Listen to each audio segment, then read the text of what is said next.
I'm just putting the finishing touches to a painting of Striding Edge on Helvellyn, and I'm working from a photograph which I took some years back on a brilliant winter's day as I ventured out to get some references for my Wainwrights in Colour project. I only did one fell on this day, and that was Birkhouse Moor, but I did walk up past High Spying How to have a look at Striding Edge in these wonderful conditions. And that's the painting I'm working on now. On this day out, I actually didn't take any video, so this short film is made up of a series of still photographs and my watercolour paintings from the Wainwrights in Colour project. Hopefully it will give you a flavour of that wonderful day out on Birkhouse Moor and Striding Edge.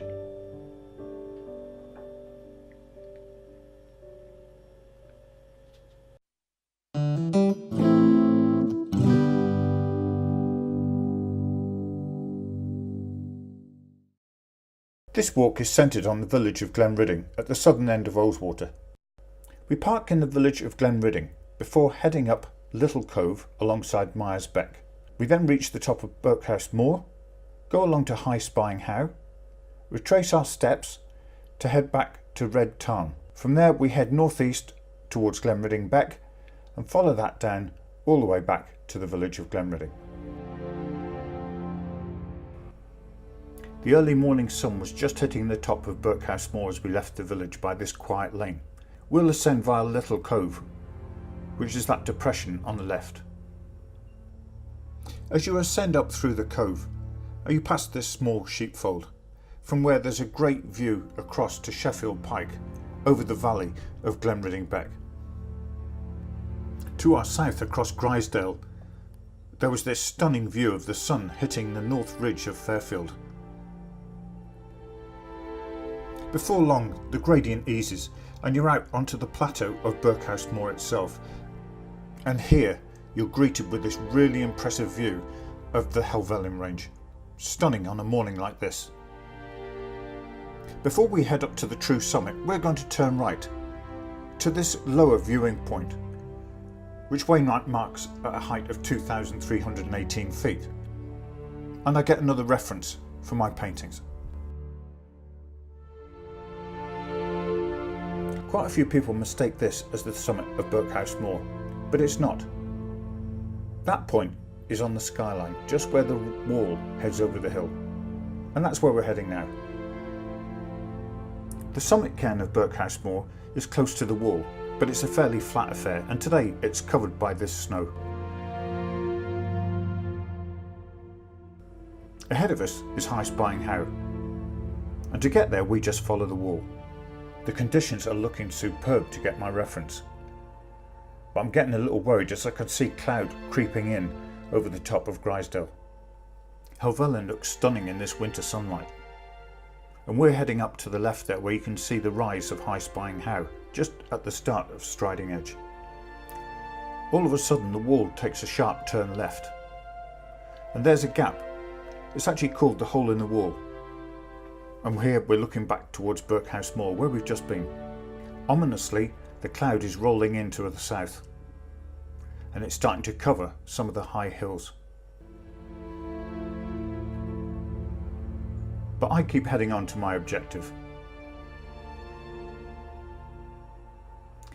And as I approach High Spying How, I can see that frustratingly the cloud is rolling in over Helvellyn, but to the north, all's clear with just a few wisps of white cloud.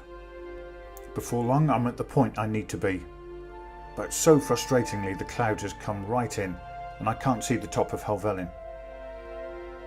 The cloud is patchy, and every now and then I get brief glimpses of the top of the fell. I can even see a guy who's obviously been to the top already. There's nothing to do but just wait. I live in hope. Away to the right, Catsycam is clear. The swirling cloud is patchy, which makes it even more frustrating.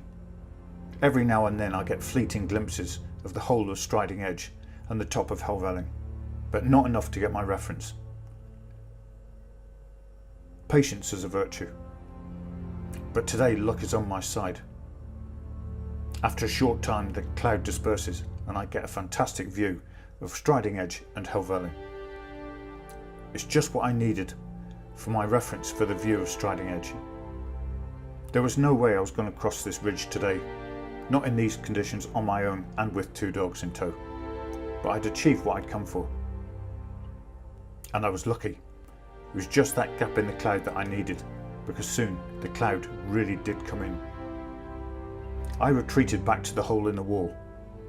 From there I took the path along to Red Tarn, just for a look. By the time I reached the outlet of Red Tarn, there was almost nothing to be seen. I can't believe just how lucky I was. From here I headed northwest to get back down towards Glenridding Beck. It was only really Fairfield and Helvellyn that were covered in cloud. To the north, Whiteside and Keppel Cove were in brilliant sunshine, and the top of Catsicam was just about clear of cloud. My luck was still in. As I got to Glenridding Beck, I searched around a bit and found the reference that I needed, the waterfall just in the beck looking up towards Catsicam.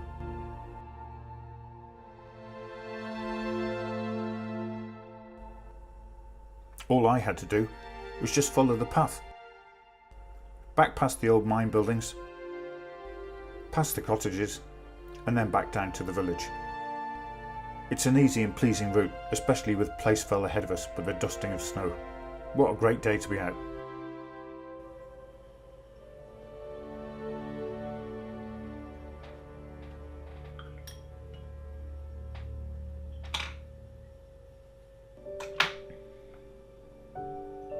And that's this painting finished. And this is it. Striding Edge in winter. I'm doing a whole series of paintings as part of my Lakeland 365 project, and this is one of them. I hope you've enjoyed this short film.